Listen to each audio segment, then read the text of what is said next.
ഞാൻ റിസ സക്രിയാസ്. എല്ലാവർക്കും Michael's mighty കിച്ചണിലേക്ക് സ്വാഗതം. ഇന്ന് ഞാൻ പ്രിപ്പയർ ചെയ്യാൻ പോകുന്നത് മസാല ദോശയും പൊട്ടുകടല ചട്നിയും. ഇതിനുള്ള ചേരുവകൾ എന്തെല്ലാമാണെന്ന് ഡിസ്ക്രിപ്ഷൻ ബോക്സിൽ കാണുന്നതായിരിക്കും. അപ്പോൾ നമുക്ക് പാചകത്തിലേക്ക് കിടക്കാം. പൊട്ടുകടല ചട്നിക്ക് വേണ്ടിയിട്ട് ഞാൻ എടുത്തിരിക്കുന്നത് 1/2 കപ്പ് തേങ്ങ ചിരണ്ടിയത്, 1/2 കപ്പ് പൊട്ടുകടല, 1/2 ടീസ്പൂൺ ഉപ്പ്, 6 ചെറിയ വെളുത്തുള്ളിയുടെ അല്ലി, 1/2 ടീസ്പൂൺ ഇഞ്ചി, 2 പച്ചമുളക്, 1/4 കപ്പ് വെള്ളം. അപ്പോൾ നമുക്കിതൊന്ന് അരച്ചെടുക്കാം. പൊട്ടുകടല ചട്നി ഞാൻ അരച്ച് കഴിഞ്ഞു. നമുക്കിനി ഇതിനൊന്ന് കടുക് വറുക്കാം. ഗ്യാസ് ഓൺ ചെയ്ത് പാൻ വെച്ചു. ഇതിലേക്ക് ഞാൻ 1 ടേബിൾ സ്പൂൺ എണ്ണ ഒഴിക്കുന്നു. ഈ ചട്നി ഉണ്ടാക്കാൻ ഞാൻ പഠിച്ചത് പോണ്ടിച്ചേരിയിലുള്ള എൻ്റെ സിസ്റ്ററിലോ ഹൈമയിൽ നിന്നാണ്. 2 വർഷം മുമ്പ് ഞാൻ പോണ്ടിച്ചേരി ചെന്നപ്പോൾ പുള്ളിക്കാരത്തി ഈ ചട്നി ഉണ്ടാക്കി. എനിക്കത് വളരെ ഇഷ്ടപ്പെട്ടു. അപ്പോൾ ഞാൻ അവിടുന്ന് പഠിച്ചിട്ട് തിരിച്ച് വന്നിട്ട് പിന്നെ ഞാൻ ഈ ചട്നി മാത്രമേ ഉണ്ടാക്കാറുള്ളൂ. എണ്ണ ചൂടായെന്ന് തോന്നുന്നു. നമുക്കിതിലേക്ക് കടുകിടാം. 1/2 ടീസ്പൂൺ കടുക്, 2 റെഡ് ചില്ലി, 1/2 ടീസ്പൂൺ ഉഴുന്നുപരിപ്പ്.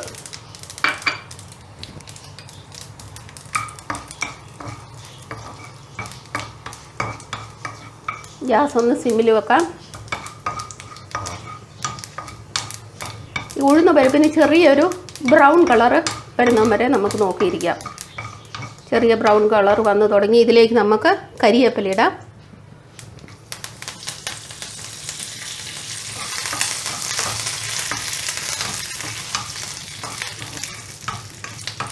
ആയിട്ടുണ്ട്. ഗ്യാസ് ഓഫ് ചെയ്യാം. ഇനി ഈ ചട്നിയുടെ മുകളിലേക്ക് നമ്മൾ ഈ സീസൺ ചെയ്ത ഇതെല്ലാം കൂടെ ഇടുന്നു. ചട്നി നമ്മൾ ചൂടാക്കേണ്ട ആവശ്യമില്ല. പിന്നെ ഇതിൽ നമ്മൾ സവാളയോ അതുപോലെ തന്നെ ചെറിയ ഉള്ളിയോ ഒന്നും ഉപയോഗിക്കുന്നുമില്ല.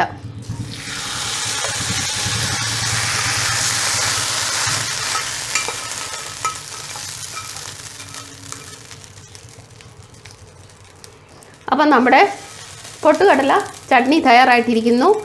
ഇനി നമുക്ക് മസാല ദോശ ഉണ്ടാക്കുന്നതിലേക്ക് കിടക്കാം. ഇനി നമുക്ക് മസാല ദോശയ്ക്കുള്ള ഫില്ലിങ് എങ്ങനെ ഉണ്ടാക്കുന്നത് നോക്കാം. ആദ്യമായിട്ട് ഞാൻ ഇതിലേക്ക് ഗ്യാസ് ഓൺ ചെയ്യുന്നു. പാൻ വെച്ചു. ഇനി നമ്മൾ ഇതിലേക്ക് 2 ടേബിൾ സ്പൂൺ എണ്ണ ഒഴിക്കുന്നു. നമുക്ക് എണ്ണ ചൂടാകുന്നിടം വരെ വെയിറ്റ് ചെയ്യാം. എണ്ണ ചൂടായെന്ന് തോന്നുന്നു. ഇതിലേക്ക് നമുക്ക് 1/2 ടീസ്പൂൺ കടുകിടാം.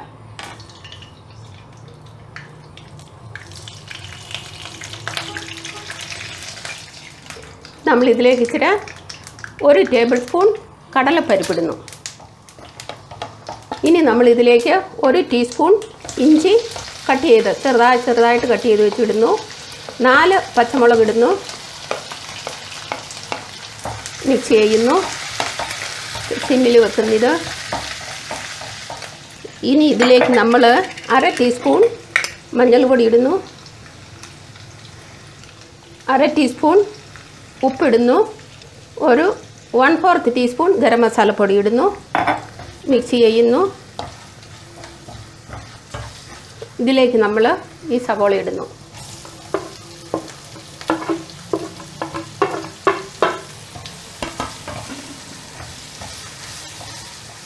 ഇത് ട്രാൻസ്പെറൻറ്റ് ആകുന്നത് വരെ നമുക്ക് വെയിറ്റ് ചെയ്യാം. ഇതിലേക്ക് ഞാൻ കുറച്ച് ചെറുതായിട്ട് അരിഞ്ഞു വെച്ചിരുന്ന കരിവേപ്പിലയും കൂടി ഇടുന്നു. ഇതിൽ കട്ട് ചെയ്യാത്ത കരിവേപ്പില സ്വല്പമുണ്ട്. ഇത് ചെറുതായിട്ട് കട്ട് ചെയ്ത് വെച്ചതാണ്. അപ്പോൾ അത് ആരും എടുത്ത് കളയത്തില്ല. ആഹാരം കഴിക്കുമ്പം അതും കഴിച്ചോളും. ഞാനിനി ഇതൊന്ന് സിമ്മിൽ മൂടി വെക്കുന്നു. ഇടയ്ക്കിടയ്ക്ക് ഇളക്കുന്നതായിരിക്കും. നമ്മുടെ സവോള ട്രാൻസ്പെറൻ്റായി.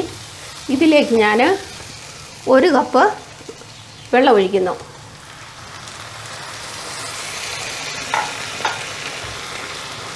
നിങ്ങൾക്ക് പച്ചക്കറി ഇടാൻ ആഗ്രഹമുണ്ടെങ്കിൽ പച്ചക്കറി ഇതിൻ്റെ അകത്ത് ഇഷ്ടമുള്ളവർക്ക് ക്യാരറ്റും ബീൻസും ഒക്കെ ചെറുതായിട്ട് കട്ട് ചെയ്ത് സവോള ഫ്രൈ ചെയ്ത് കഴിഞ്ഞാൽ ഉടനെ അതിൻ്റെ അകത്തിടാം.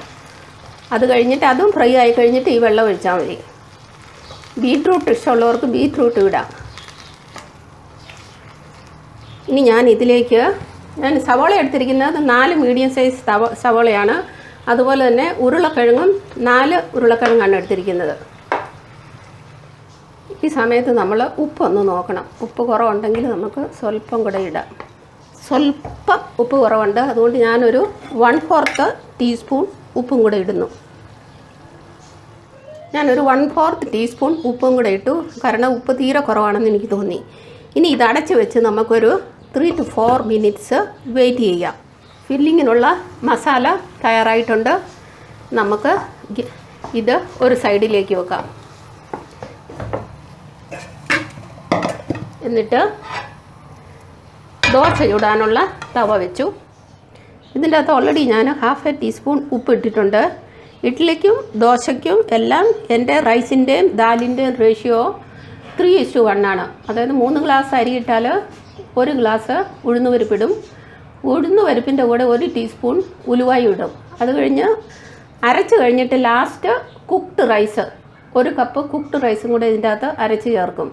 ഒരാഴ്ചത്തേനുള്ള ഞാൻ ഒന്നിച്ചരയ്ക്കും. എന്നിട്ട് നമുക്ക് എപ്പം വേണോ അതിൻ്റെ തലേ ദിവസം ആവശ്യത്തിന് മാവെടുത്ത് വെളിയിൽ വെക്കും. അത് പുളിച്ച് കിട്ടും. പിറ്റേ ദിവസം നമ്മൾ ഉണ്ടാക്കും. ഞാൻ ഒരാഴ്ച വരെ ഇങ്ങനെ ഉണ്ടാക്കാറുണ്ട്. First day idli, then next എപ്പോഴുണ്ടാക്കണോ ദോശ, അത് കഴിഞ്ഞ് മുട്ട ദോശ ഉണ്ടാക്കാൻ ഞാൻ പഠിച്ചത് എൻ്റെ നബീൻ്റെ കയ്യിൽ നിന്നാണ്. ലാസ്റ്റ് ഉത്തപ്പം. കാരണം ലാസ്റ്റ് ഡേയിൽ നമ്മൾ ഇഡ്ഡലി ഉണ്ടാക്കുമ്പം ആ ഫസ്റ്റ് ഡേ ഉണ്ടാക്കുന്ന പോലെ തന്നെ അത്രയും സോഫ്റ്റും അത്രയും നന്നായിട്ട് വരത്തില്ല. അതുകൊണ്ടാണ് ലാസ്റ്റ് ഞാൻ ഉത്തപ്പം ഉണ്ടാക്കുന്നത്. നമ്മുടെ തവ ചൂടായെന്ന് തോന്നുന്നു. നമുക്കിതിലേക്ക് മാവ് ഒഴിക്കാം. ഞാൻ 2 തവി, ഈ തവിക്ക് 2 തവി നിറച്ചൊഴിക്കുന്നു. എന്നിട്ട് മിഡിലിൽ നിന്ന് നമ്മൾ ഇത് പരത്തി വരുന്നു.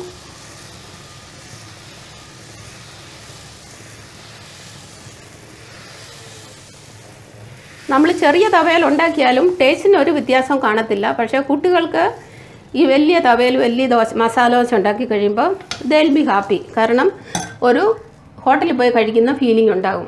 ഇതിൻ്റെ മുകളിലേക്ക് ഞാൻ സ്വല്പം എണ്ണ ഒഴിക്കുന്നു.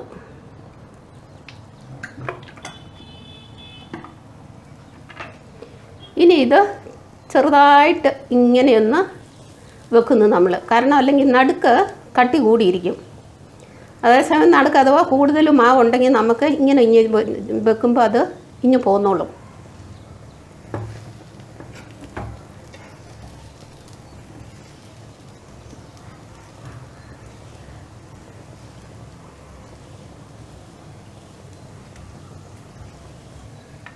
നമ്മുടെ ദോശ ആയിട്ടുണ്ട്. ഇതിലേക്ക് നമുക്ക് ആവശ്യത്തിന് ഫില്ലിങ് വെക്കാം.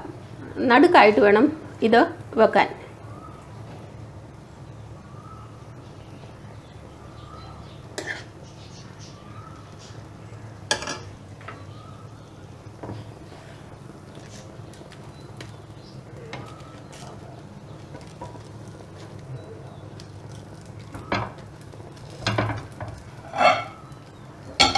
നമ്മുടെ ഒരു മസാല ദോശ തയ്യാറായി. അപ്പോൾ നമ്മുടെ മസാല ദോശയും പൊട്ടുകടല ചട്നിയും മുരിങ്ങക്ക സാമ്പാറും റെഡിയാണ്. മുരിങ്ങക്ക സാമ്പാറിൻ്റെ വീഡിയോ ഞാൻ ഓൾറെഡി പോസ്റ്റ് ചെയ്തിരുന്നു. നിങ്ങൾക്ക് എൻ്റെ വീഡിയോ ഇഷ്ടമായെന്ന് ഞാൻ വിശ്വസിക്കുന്നു. ഇഷ്ടമായെങ്കിൽ ലൈക്ക് ചെയ്യുക, ഷെയർ ചെയ്യുക. ഇതുവരെ സബ്സ്ക്രൈബ് ചെയ്തില്ലെങ്കിൽ സബ്സ്ക്രൈബ് ചെയ്യുക. താമസിയാതെ വേറെ ഒരു വീഡിയോയുമായിട്ട് ഞാൻ വരുന്നതായിരിക്കും. Till then bye bye.